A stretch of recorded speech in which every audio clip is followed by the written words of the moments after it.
Hi everyone, welcome back to my channel.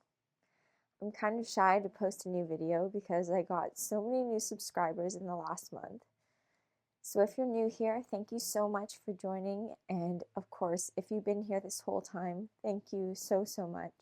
I really appreciate all of you. So today I thought I'd talk a bit about how my Ramadan went and how my mental health was throughout the month. So things went pretty well, Alhamdulillah. I was able to fast a handful of days. I didn't fast the whole month because it was really impacting my health. But instead of looking at it as I failed to fast the whole month, I'm trying to reframe it as I fasted more days than I have in many years. So I'm feeling pretty good about that. I did find fasting incredibly challenging. I was lying on the couch for most of the days that I was fasting. I found it really hard to get up and do things because I was so weak and so dizzy. It was so bad to the point where I was missing my salahs because I literally could not stand up. Um, so because of that, I decided to stop fasting for a few days in between my fasts because I felt like it was more important for me to do my prayers than it was to fast, since I have an exception to not fast because of my mental illness. So even though I wasn't fasting the whole time, I still found the month really nourishing and really spiritually fulfilling. I spent a lot of time doing dhikr. I just spent so much time away from my phone, away from screens, just sitting quietly in contemplation and making dua, making dhikr, and listening to Quran, and that felt really great. I really appreciated just sitting in silence and reflecting and contemplating and having gratitude and remembering Allah. Some of the parts that I found really challenging, other than fasting, were the disruption to my routine and the disruption to my sleep schedule. So because I was staying up for Tarawih, I was staying up later than usual, and also waking up early for suhoor was disrupting my sleep a lot. Also, not having a regular routine where I was eating at the same times, waking up and sleeping at the same times was really challenging for my mental health. I really need a regular routine to keep my brain stable and to regulate my circadian rhythm. So now that Ramadan's over, I am glad to be back on my regular schedule and my regular routine. That's felt a lot better for me. The challenges with sleep and my routine were also compounded in Ramadan by the time change. So the clocks went forward an hour, and so everything got pushed an hour later. So I was staying up an hour later at night, especially on the nights that I went for Tarawih. I was staying up really late, and that was really disruptive to my sleep and also my mood. I did have a little bit of hypomania during this time. I've also been lowering one of my medications to try to come off of it, so that's been also giving me some hypomania as well, but it hasn't been very severe. I've been having some racing thoughts, some increased energy, a bit more irritability, and lack of focus, which is still disruptive to my life and not the quality of life that I want to have overall, but it hasn't been as bad as it was in the past where I was having altered thinking and elevated mood and a lot of energy. Other than making dhikr and connecting to the Quran, some other things I really enjoyed in Ramadan was reading this book called The Prophet's Pulpit, which is a collection of khutbahs by Professor Khalid Abul Fadl, and it was just a beautiful reflection on beauty and justice in Islam and what it means to be a moral Muslim in today's age. There's a fantastic critique of the Ummah and the state of the world, of Saudi and the UAE, and of course, a harsh look at the ways Muslims have failed our brothers and sisters who are experiencing genocides all over the world. It's a fantastic read that I would highly recommend if you want to learn more about Islam, or if you just want to reinvigorate your faith and remind yourself of how beautiful our tradition is. I also really enjoyed the Names series by Sheikh Michael Smith on the Qalam Institute. I know Umar Suleiman was also doing a Names series, but I enjoyed the Qalam Institute's one a bit more because it was longer and more in depth, which I really enjoyed. It started before Ramadan and it's going to continue after Ramadan, but I really enjoyed listening to it during this month and having a deeper understanding of Allah's names and attributes. So now that Ramadan is over, my mental health has switched up a bit. I was having a bit more hypomania as I have been lowering one of the medications that I'm on, but I've also been experiencing some depressive symptoms in addition to the hypomania, which is a little strange. I've been having a lot of sleeplessness from the hypomania, but also from depression. I've just been finding it really hard to do things, and I've been finding it really challenging to motivate myself or to have energy.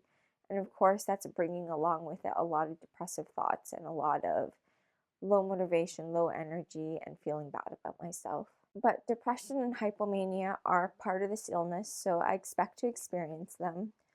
This time with the depression, I'm trying to do something different. Instead of getting down on myself and really succumbing to my negative thinking, I'm really trying to challenge it and really trying to navigate my depression with gentleness. I feel like self-compassion and gentleness is the only way to bring myself back down from the edge of despair. So I've been trying to practice a lot of being gracious with myself and being generous with myself as I go through this depressive phase. So instead of entertaining thoughts like, I'm never going to be able to get a job with my mental illness, how will I ever be able to work like this? I'm such a failure for not being able to follow through with things. I'm such a burden to everyone around me who has to help me when I'm depressed. I'm trying to reframe that as, I'm going through a depressive period. This is a natural part of my illness, and I can ride it out and I'll get through to the other side. It's going to be a bit challenging, but I've been through this before and it always ends. Along with being gentle to myself, I've also been practicing behavioral activation, which is my absolute favorite strategy for managing depression, my absolute favorite lifestyle intervention, I should say, other than medication. And it is so life-changing for me. What behavioral activation entails is that instead of waiting to feel better to do things, you start to do things, and that will make you feel better. It's an incredibly difficult strategy to implement when you're depressed because obviously you don't feel like doing anything. But if you can push yourself to just do a few of the things that normally make you feel good, it produces a massive improvement in your mood and energy levels. So what that's been looking like for me is mainly going for walks every day, trying to go outside and being in nature and just get some exercise in. And also going to the lake a lot, which is my favorite place to go when I'm not feeling great. I'm going to make a whole video on behavioral activation eventually, but I highly recommend looking it up if you are struggling with depression because it's a really impactful, powerful strategy for helping to manage depressive symptoms. Another thing that I've kind of been struggling with is anxiety and dissociation and some cognitive defects. So I find it really difficult to focus on a conversation when there are a lot of people talking.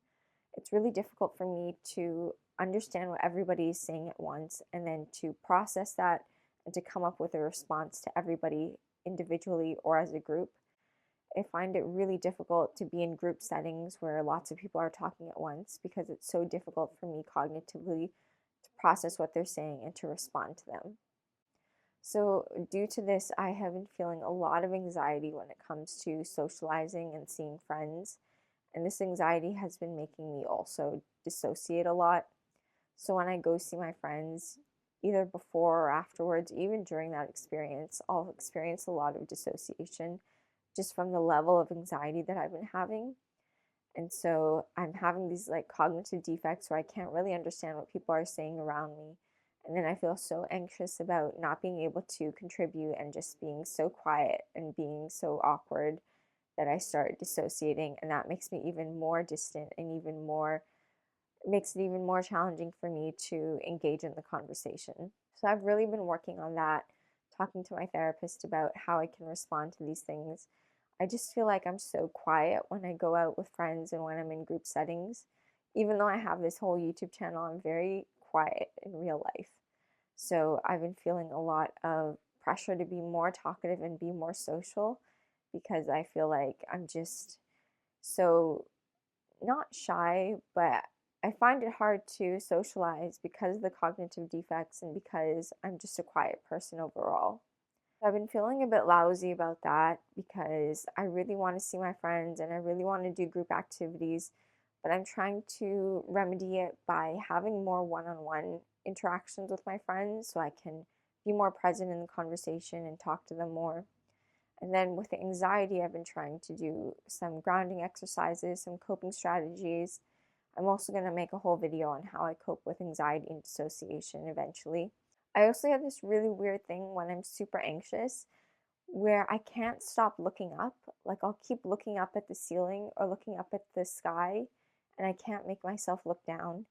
If I'm trying to do something, I can look at that while I'm doing it, but otherwise I like dissociate and I keep looking up.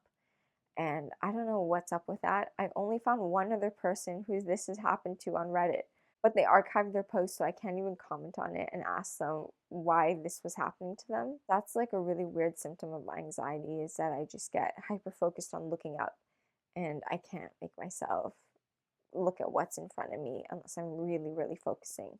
So that anxiety has been hard. I don't know if it's social anxiety because I'm not really anxious about the socializing part. I feel embarrassed by the fact that I can't think of things to say and that I don't know how to respond to people. So that's what's been happening with my mental health. I've just been practicing a lot of different coping strategies to help with the depression and to help with the anxiety and dissociation. I'm still having some hypomania where I'm not able to sleep very well, but I'm hoping to work that out with my doctor. So that's how my mental health has been, and that's how my Ramadan went.